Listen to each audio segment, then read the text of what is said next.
Hello friends, வணக்கங்க. ஒரு அருமையான கத்திரிக்காய் தொக்கு குயிக்காக ஃபாஸ்ட்டாக எப்படி செய்யணும்னு பார்க்கலாமா? அதுக்கு இந்த வீடியோ ஃபுல்லாக பாருங்கள். அதுக்கு முன்னாடி நம்ம சேனலுக்கு முத வரீங்கன்னா சப்ஸ்கிரைப் பண்ணிவிட்டு பெல் பட்டனை ப்ரெஸ் பண்ணிட்டு பாருங்கள். அப்போ தான் நான் போகிற வீடியோ உங்களுக்கு நோட்டிஃபிகேஷன்லாம் வந்துகிட்டே இருக்கும். இது பார்த்திங்கன்னா சாதத்து சுடு சாதம், தயிர் சாதம், ரசம் சாதத்துக்குலாம் வச்சு சாப்பிட்றது சூப்பராக இருக்கும், ஃபென்டாஸ்டிக்காக இருக்கும். குயிக்காக ஃபாஸ்ட்டாக செஞ்சிடலாம். வாங்க, இது எப்படி செய்யலாங்கிறத இந்த வீடியோவில் குயிக்காகவே பார்த்துடலாம்.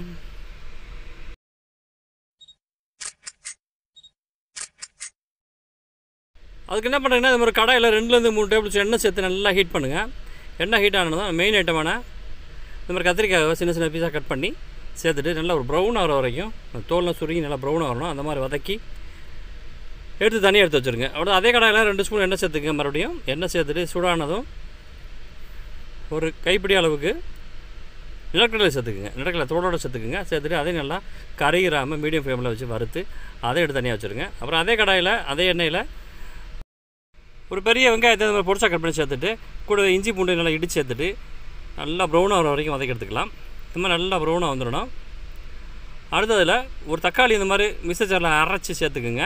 கூடவே அந்த மிக்ஸி ஜாரை அரைச்சி சேர்த்துருங்க. சேர்த்துட்டு இது நல்லா எண்ணெய் பிரிஞ்சு வரைக்கும் நல்லா வதக்கி விட்டுக்கலாம். பாருங்கள், நல்லா எண்ணெய் பிரிஞ்சு சூப்பராக வந்துடுச்சு. இதில் வந்து மசாலா ஆட்டுக்கு சேர்த்துக்கலாம். 1/4 டீஸ்பூன் மஞ்சத்தூள், காரத்துக்கு ஏற்ற மாதிரி மிளகாத்தூள் சேர்த்துக்குங்க. அடுத்து மல்லித்தூள் 1 ஸ்பூன் அளவுக்கு சேர்த்துக்குங்க. சேர்த்துட்டு இதே கொஞ்சம் நல்லா அந்த 2 நிமிஷம் அதே எண்ணெயிலே நல்லா வதக்கி விடுங்க. மீடியம் ஃப்ளேமில் வச்சு நல்லா வதக்கி விட்ருங்க. அடுத்ததுக்கு தேவையான தண்ணி சேர்த்துக்கலாம். உங்களுக்கு எந்த அளவுக்கு குவான்டிட்டி வேணுமோ அந்தளவுக்கு தண்ணி சேர்த்துருங்க. சேர்த்துட்டு இதுக்கு தேவையான அளவுக்கு உப்பு சேர்த்துக்கலாம். உப்பு சேர்த்துட்டு நல்லா கட்டி இல்லாமல் எல்லா இடத்துலையும் வர மாதிரி நல்லா மிக்ஸ் பண்ணி விட்ருங்க. இந்த மாதிரி மிக்ஸ் பண்ணிவிட்டு நம்ம ஏற்கனவே வதக்கி வச்சுருந்த அதை கத்திரிக்காயை சேர்த்துக்கலாம். கூடவே ஏற்கனவே வறுத்து வச்சுருந்த அந்த நிலக்கடலையும் சேர்த்துருங்க. சேர்த்துட்டு லைட்டாக 2 நிமிஷம் அப்படியே மிக்ஸ் பண்ணி விடுங்க. நெருப்பை கொஞ்சம் மீடியம் ஃப்ளேமில் வச்சுட்டு நல்லா மிக்ஸ் பண்ணி விடுங்க.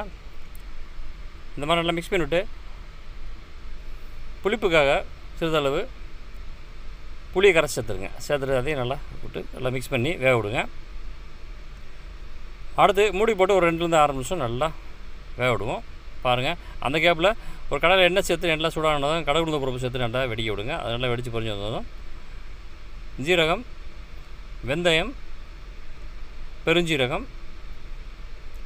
காஞ்ச மிளகாய், கருவேப்பிலை சேர்த்துட்டு இதே நல்லா தாளித்து நம்ம வேக வச்சுருந்த அந்த அப்படியே அந்த கத்திரிக்காய் தொக்குள்ள அப்படியே சேர்த்துக்கலாம். இந்த மாதிரி மிக்ஸ் பண்ணிவிட்டு அதில் அப்படியே அதில் சேர்த்து விட்ருங்க. அவ்வளோதாங்க. பாருங்கள், சூப்பராக வெந்து வந்துருச்சு. இதில் வந்து நம்ம ஏற்கனவே வதக்கி வச்சுருந்த அந்த இதை சேர்த்துக்கலாம். சேர்த்துட்டு மிக்ஸ் பண்ணிட்டிங்கன்னா ஒரு ஃபென்டாஸ்டிக்கான ஒரு தொக்கு ரெடி ஆகிடுச்சுங்க. சூப்பராக இருக்கும். சாதத்து கூட தயிர் சாதம், சுடுசோறு இதெல்லாம் வச்சு சாப்பிட்டிங்கன்னா ஃபென்டாஸ்டிக்காக இருக்கும். குயிக்காக ஃபாஸ்ட்டாக செஞ்சிடலாம். அது நிலக்கடலாம் சேர்த்துறதுனால நல்ல ஒரு மனமாக இருக்கும். இதே மாதிரி எல்லாம் பண்ணி பாருங்கள். இந்த வீடியோ பிடிச்சி நம்ம சேனலில் மிஸ்டர் விஜய் ப்ரோ சேனலில் சப்ஸ்கிரைப் பண்ணிவிட்டு பெல் பட்டனை ப்ரெஸ் பண்ணிங்கன்னா நான் போகிற வீடியோ உங்களுக்கு நோட்டிஃபிகேஷனாக வந்துட்டுருக்கும். தொடர்ந்து இந்த மாதிரி வீடியோ பார்க்குறது நம்ம சேனலில் பாருங்கள். ப்ளேலிஸ்ட்டில் இந்த மாதிரி வீடியோக்கள் அதிகமாக இருக்குது. உங்கள் ஃப்ரெண்ட்ஸு ரிலேட்டிவ்ஸ்லாம் ஷேர் பண்ணுங்கள், சப்போர்ட் பண்ணுங்கள். தேங்க்யூ ஃபார் வாட்சிங். நன்றி, வணக்கம்.